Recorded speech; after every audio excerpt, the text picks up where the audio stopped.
আশা করি ভালো আছো, সুস্থ আছো। আমিও খুব ভালো আছি।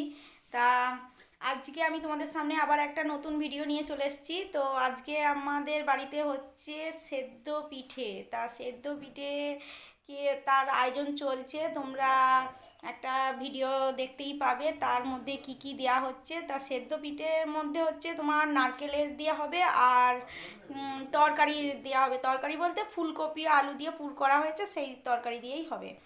তা তোমরা কারা কারা সেদ্ধ পিঠে খেতে ভালোবাসো তা আমাকে কমেন্টে জানিও। আমার তো খুব ভালো লাগে, আমি সেদ্ধ পিঠে খুবই ভালোবাসি। সে শুধু সেদ্ধ পিঠে বলে নয়, যে কোনো পিঠেই আমার খুব ভালো লাগে। তো এখন তো শীতকাল পড়ে গেছে, তোমরা জানো শীতকালে এখন পৌষ মাস পড়ার আগে থাকতেই অনেকেই পিঠে তৈরি করছে। তা শীতকালে পিঠেটাই ভালো লাগে। তা আমার পিঠে খেতে খুবই ভালো লাগে, তাই আজকে তোমাদের সামনে, যেহেতু আমাদের বাড়িতে পিঠেটা হচ্ছে, তোমাদের সামনে আমি নিয়ে চলে এসেছি। তা সবার সঙ্গে শেয়ার করে নিচ্ছি। তা তোমরা দেখতে থাকো আর সবাই কমেন্টে জানিও কেমন লাগলো। চলো, চালুনিতে ইয়েটা চেলে নেওয়া হচ্ছে গুঁড়িগুলো। এই দেখো, হাঁড়িতে গুঁড়ি রয়েছে অনেকটা, আর আমরা এটা চেলে নিচ্ছি। যদি কোনো রকম কোনো পোকা বা কোনো কিছু থেকে থাকে সেগুলো বেরিয়ে যাবে। তা চেলে নেওয়াই ভালো যে কোনো জিনিস। দেখো আমরা চেলে নিচ্ছি। এই দেখো, ভালো করে গরম জল, তো গরম জলে এটা মাখতে হয়। তা গরম জল হাতে করে তো মাখা যায় না, তাই ডাবু দিয়ে ভালো করে আগে আমরা নেড়ে চেড়ে নিচ্ছি। তারপরে আমরা একটু ঠান্ডা হলে হাতে করে মাখবো। ভালো করে আমরা মেখে নিচ্ছি, আগে ভালো করে সব মিক্সড করে নিচ্ছি। গরম জল, ফুটন্ত গরম জল। হ্যাঁ দেখো, মাখা হয়ে গেছে এটা, আর এখানে মাখা হচ্ছে আরও। এগুলো এবার আমরা থেসে নেবো ভালো করে, দিয়ে আমরা পিঠে শুরু করব।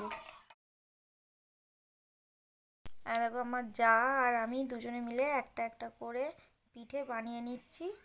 এই পুর দিয়ে, ফুলকপি আলুর পুরটা আমি সকালের দিকে করে রেখেছিলাম, তাই এখন বানিয়ে নিচ্ছি। আর নারকেলেরটা আমাদের হয়ে গেছে, নারকেলেরটা হয়ে গেছে, তো তার জন্যই ওটা আগে শাশুড়ি মা করছে ওখানে রান্নাঘরে, আর আমরা একটা একটা করে করে তৈরি করে দিচ্ছি। আমাদের এটা হয়ে গেল, আর এরপরে আমরা একটু যদি কম পড়ে তাহলে আমরা অন্য কিছু ব্যবস্থা করে দেবো।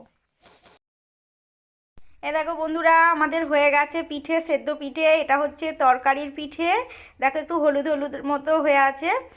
আর এইটা হচ্ছে সাদা নারকেলের পিঠে। আর এই লাল অংশটা হয়েছে একটু আমাদের ভুলেরই কারণে, কারণ একটা কাপড় জড়িয়ে রাখতে হয় যখন এটা করতে হয়, সেই কাপড়ের রঙটা একটু এর মধ্যে লেগে গেছে, তাই এটা লাল হয়ে গেছে। যাই হোক, সেটা কি আর করা যাবে। এই দেখো কি সুন্দর হয়েছে পিঠেগুলো। তো বন্ধুরা, দেখলে যে আমাদের পিঠেগুলো খুব সুন্দর হয়েছে। তা খাবার সময় যদি সম্ভব হয় তাহলে একটু শেয়ার করব তোমাদের সঙ্গে, আর যদি না পারি তাহলে কিছু মনে করো না। তা তোমরাও বাড়িতে ট্রাই করো, আর তারপর বলো যে কেমন হয়েছে খেতে। তোমরাও খেও, শীতের আমেজে পিঠে খেতে কিন্তু সবারই ভালো লাগে। তা যাই হোক, তা তোমাদের যদি ভালো লেগে থাকে ভিডিওটা, তোমরা লাইক কমেন্ট শেয়ার করে দিও। আর যারা ফেসবুক থেকে দেখছো তারা ফলো করে দিও, যারা ইউটিউব থেকে দেখবে তারা সাবস্ক্রাইব করে দিও।